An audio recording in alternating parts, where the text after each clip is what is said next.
friends, my name is Viral Sigajjar and I am doing my articleship in J Shine Company, the Ahmedabad based firm.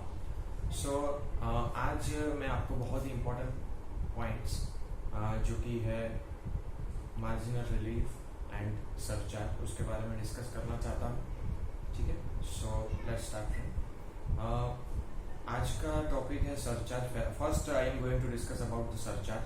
Surcharge में अलग अलग rate होते हैं और surcharge क्यों आया पहले तो उसके बारे में डिस्कस करते हैं.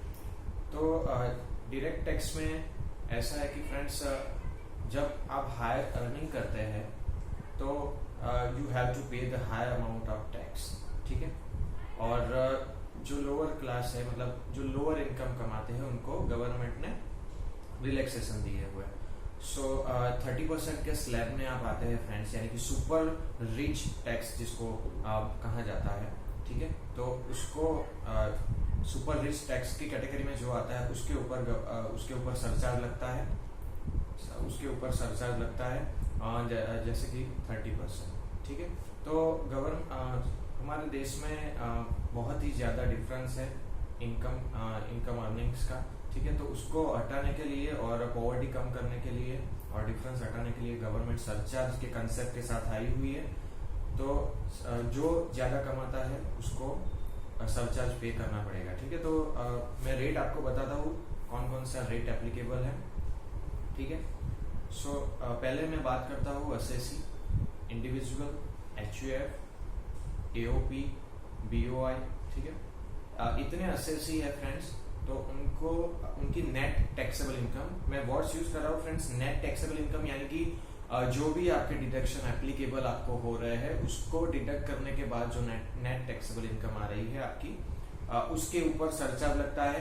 तो कोई बोलेगा कि भाई ये तो टैक्स पे टैक्स हो गया और टैक्स पे तो हम टैक्स लगाते नहीं है, लेकिन वही है, सरचार्ज का मीनिंग ही वही है फ्रेंड्स कि टैक्स के ऊपर भी आपको टैक्स लगाना है और उसी को सरचार्ज बोलते हैं. ठीक है, जो नेट टैक्सेबल इनकम आपकी 50 लाख से ऊपर है तो आपको 10 लाख और 50 लाख से ऊपर और 1 करोड़ तक है तो आपको 10% के रेट से सरचार्ज पे करना पड़ेगा. एंड 1 करोड़ से एक्सीड करती है आपकी नेट टैक्सेबल इनकम, लेकिन अप टू 2 करोड़ है तो आपको 15% का सरचार्ज लगेगा. और 2 करोड़ से एक्सीड है अप टू 5 करोड़ फ्रेंड्स, तो आपको 25% का सरचार्ज लगेगा. और आपकी नेट टैक्सेबल इनकम 5 करोड़ से भी एक्सीड होती है तो आपको 37% का सरचार्ज लगेगा. ठीक है, तो ये थे हमने जो डिस्कस किया इंडिविजुअल, एचयूएफ, एओपी, बीओआई जैसे एसएससी के लिए. उसके बाद फ्रेंड्स मैं बात करता हूँ कि भाई फॉर्म्स है और इंक्लूडिंग एलएलपी, तो उस एसएससी की बात करूँ तो अप टू 1 करोड़ की नेट टैक्सेबल इनकम पर उनको कोई सरचार्ज नहीं लगेगा. लेकिन अगर आपकी नेट टैक्सेबल इनकम 1 करोड़ से भी एक्सेड करती है तो आपको 12% का सरचार्ज लगेगा. ठीक है, उसके बाद मैं डोमेस्टिक कंपनी की बात करूं तो डोमेस्टिक कंपनी में 1 करोड़ तक कोई सरचार्ज एप्लीकेबल नहीं है. और 1 करोड़ से एक्सीड करती है आपकी net taxable income up to 10 crore तो आपको 7% का सरचार्ज लगेगा. और 10 करोड़ से अगर आपकी नेट टैक्सेबल इनकम एक्सीड होती है तो फ्रेंड्स आपको 12% का सरचार्ज लगेगा. ठीक है, उसके बाद मैं फॉरेन कंपनी की बात करूं तो फॉरेन कंपनी की अगर net taxable income up to 1 crore है तो उसको भी कोई सरचार्ज नहीं एप्लीकेबल होगा. और 1 करोड़ से एक्सीड करती है अप टू 10 करोड़ तो उसको सिर्फ 2% सरचार्ज लगेगा. और 10 करोड़ से exceed net taxable income exceed करती है तो उसको 5% का नॉमिनल सरचार्ज एप्लीकेबल होगा.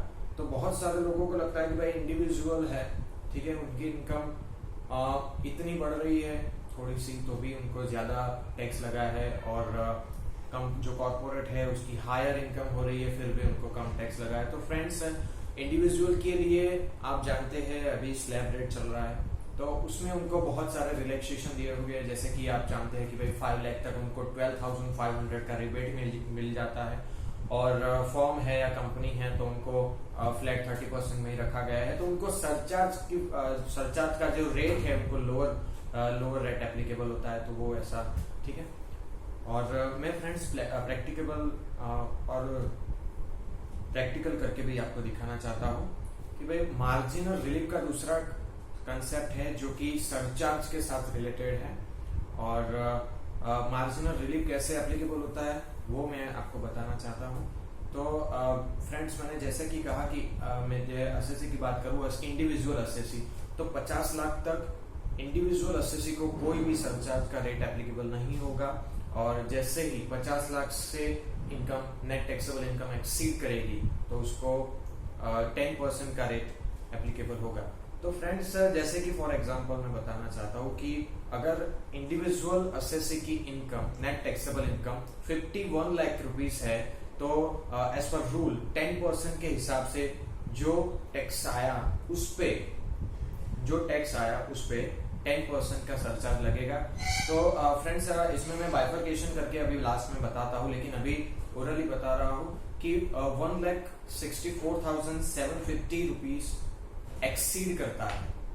कब? जब हमारी इनकम 50 लाख से सिर्फ 1 लाख बढ़ती है। ठीक है, अगर 1 लाख हमारी इनकम बढ़ती है तो उससे 1,64,750 रुपीज इतना बहुत सारा हमारा टैक्स बढ़ रहा है। तो गवर्नमेंट ने यहाँ पे सोचा कि भैया यहाँ पर कुछ गड़बड़ हो रही है, और एसएससी भी सोचेगी भी यहाँ पर तो हमारी सिर्फ 1 लाख इनकम बढ़ने से मैं 1,64,000 जितना टैक्स क्यों भरूं। तो गवर्नमेंट मार्जिनल रिलीफ के साथ आई और उसने कहा कि भाई अगर आपकी इनकम 1 लाख से बढ़ती है तो आप सिर्फ 1 लाख पे टैक्स भरिए, यानी कि 64,750 रुपीज का आपको मार्जिनल रिलीफ मिलेगा। ठीक है, तो 64,750 रुपीज का आपको मार्जिनल रिलीफ मिलेगा। यानी कि फ्रेंड्स, जैसे कि 51 लैक्स पे एक्सक्लूडिंग सेस, जो कि हमारा एजुकेशन और हायर एजुकेशन का सेस है, वो एक्सक्लूडिंग की मैं बात कर रहा हूँ, और एक्सक्लूडिंग सरचार्ज जो एज पर नॉर्मल रेट जो इनकम टैक्स आता है उस पे 70,000 जितना सरचार्ज लगेगा। ठीक है, और आपकी नेट टैक्सेबल इनकम जो 50 लाख पे लग रही थी उस पे टैक्स प्लस 1 लाख, वो करके 14,12,500 जितनी अपनी टैक्स लायबिलिटी आएगी, और उस पे फ्रेंड्स 4% का एजुकेशन और हायर एजुकेशन सेस लगेगा। क्योंकि यहाँ पर एक पॉइंट पे कंफ्यूजन होता है फ्रेंड्स कि मेरी जो नॉर्मल टैक्स की लायबिलिटी आई, मैं उस पे सेस गिनूं 4% का या सरचार्ज ऐड करके गिनूं। तो मैं एक पॉइंट बताना चाहता हूँ फ्रेंड्स, जो भी आपका टैक्स आएगा उस पे प्लस सरचार्ज, जैसे कि बताया 70,000 का हमारा इस केस में आ रहा है, तो 70,000 को ऐड करने के बाद जितनी भी टैक्स लायबिलिटी आएगी उस पे ही आपको फ्रेंड्स 4% का टैक्स सेस जो है वो लगाना है, और उसके बाद आपकी नेट टैक्स लायबिलिटी आएगी वो आपको पे करनी होगी। ठीक है, तो मैं यहाँ पर आपको प्रैक्टिकल करके बताता हूँ। जैसे कि अगर आप मान लीजिए आपको कोई रेट मालूम नहीं है, ठीक है, तो रेट अगर आपको मालूम नहीं है तो मैं इनकम टैक्स कैलकुलेटर करके प्रोवाइड किया है, वहाँ ऑटोमेटिक इनकम का अपना कैलकुलेशन हो जाता है।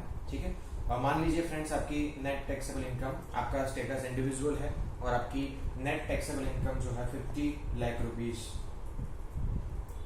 तो देख सकते हैं आप कि आपका जो टैक्स लायबिलिटी है वो 13,12,500 है, और जो सरचार्ज वो यहाँ पर 0 बता रहा है। क्यों फ्रेंड्स? क्योंकि आप जानते हैं यहाँ पर 50 लाख है और 50 लाख तक कोई सरचार्ज नहीं एप्लीकेबल है। लेकिन आप देखिएगा कि मैं यहाँ पर 51 लाख करता हूँ, तो जैसे कि मैंने कहा कि नॉर्मल टैक्स हमने गिना, कैलकुलेट किया 13,42,500, और उस पे मार्जिनल रिलीफ के बाद की अमाउंट है 70,000। फ्रेंड्स, आप देख सकते हैं 70,000 जो भी नॉर्मल टैक्स है एक्सक्लूडिंग सरचार्ज और एक्सक्लूडिंग सेस, उसको कैलकुलेट करने के बाद इन्होंने 70,000 किया है, जो कि सही है, और उसके ऊपर इन दोनों को मिलाकर जो भी अमाउंट आती है उन पे 4% का हमारा health and education cess add होता है 56,500, तो हमारी टोटल नेट टैक्स लायबिलिटी होती है 14,69,000। ठीक है, तो I hope you understand well. Thank you.